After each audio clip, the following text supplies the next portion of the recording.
اداروں کو چاہیے اپنی اپنی آئینی حدود میں رہ کر کام کریں، آئین اور عدلیہ کو تہس نہس نہیں کرنے دیں گے۔ ہم نے فیصلہ کر لیا، شخصیات کے بجائے اداروں کی اصلاحات پر جائیں گے۔ مولانا فضل الرحمان کی ملتان میں میڈیا سے گفتگو، کہا ہم عوامی حقوق کے تحفظ کے ضامن ہیں۔ حکومت پارلیمنٹ سے غلط قوانین پاس کرانا چاہتی تھی، ان کے پاس اکثریت ہی نہیں، سارا دار و مدار ہمارے ممبران پر کیا جا رہا ہے۔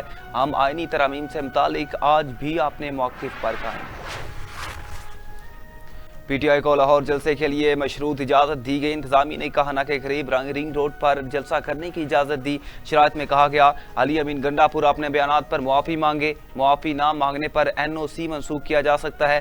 جلسے میں کسی ادارے، کسی اعلیٰ شخصیات کے خلاف بیان بازی کی اجازت نہیں ہوگی۔ لاہور ہائی کورٹ نے ڈپٹی کمشنر لاہور کو درخواست پر فیصلہ کرنے کا حکم جاری کیا تھا۔ چیف جسٹس قاضی فاضل کو ریٹائرمنٹ پر چلے جانا چاہیے، سینیٹر علی ظفر کا مشورہ، کہا آئین کے مطابق سینئر ترین کو چیف جسٹس مقرر کرنا چاہیے۔ ہم اپنے منصب اور اداروں کا غلط استعمال نہیں ہونے دیں گے۔ کوشش ہے جمہوریت کو نقصان نہ پہنچے، آئین مضبوط رہے، عدلیہ کی آزادی برقرار رہے۔ جلسہ ہر کسی کا بنیادی حق ہے۔ پنجاب حکومت کس قانون کے تحت رک رہی ہے؟ اگر حکومت اجازت نہیں دے گی تو اپنا حق استعمال کریں گے۔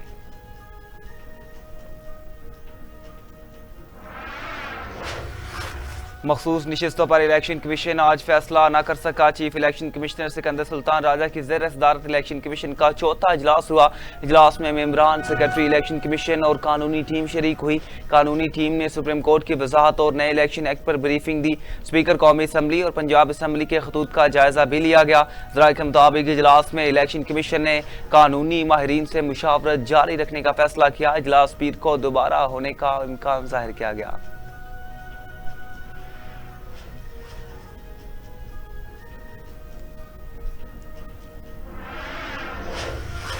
قومی اسمبلی سیکریٹریٹ نے نئی پارٹی پوزیشن جاری کر دی۔ نئی پارٹی پوزیشن میں قومی اسمبلی سے تحریک انصاف کا وجود ختم ہو گیا۔ پی ٹی آئی کے تمام 80 ارکان کو سنی اتحاد کونسل کا رکن ظاہر کر دیا گیا۔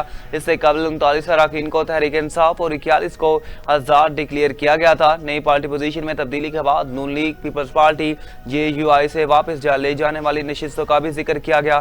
قومی اسمبلی میں مسلم لیگ نون کی 110، پیپلز پارٹی کی 69 نشستیں، ایم کیو ایم کے 22، کاف لیگ کے 5 اور آئی پی پی کے قومی اسمبلی میں 4 اراکین ہیں۔ Muslim League Zia, A P A B اور نیشنل پارٹی کا اسمبلی میں ایک رکن موجود ہے۔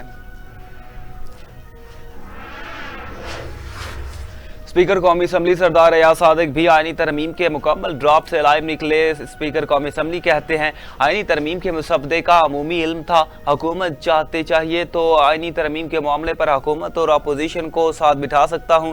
اراکین کی گرفتاری کے معاملے پر ابتدائی رپورٹ تیار ہو چکی۔ پی اے سی سب جماعتوں کی ہے، کسی ایک کی نہیں۔ بہت سے لوگ میرے اسپیکر بننے پر خوش نہیں۔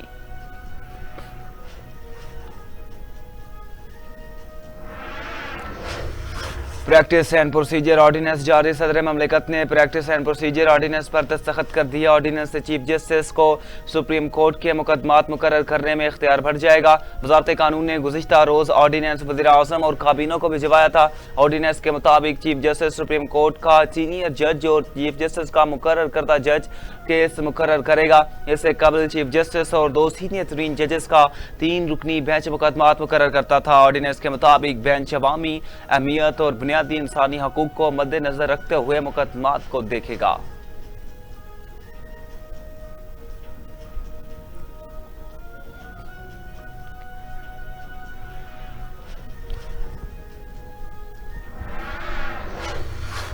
ایف بی آر کا انفورسمنٹ سسٹم بہتر بنانا وقت کی اہم ضرورت ہے۔ وزیر اعظم شہباز شریف کا اجلاس سے خطاب، کہا ایف بی آر ملکی معیشت میں ریڑھ کی ہڈی کی حیثیت رکھتا ہے۔ ایف بی آر کی ڈیجیٹائزیشن حکومت کی معاشی اصلاحات میں ایک اہم سنگ میل کی حیثیت رکھتی ہے۔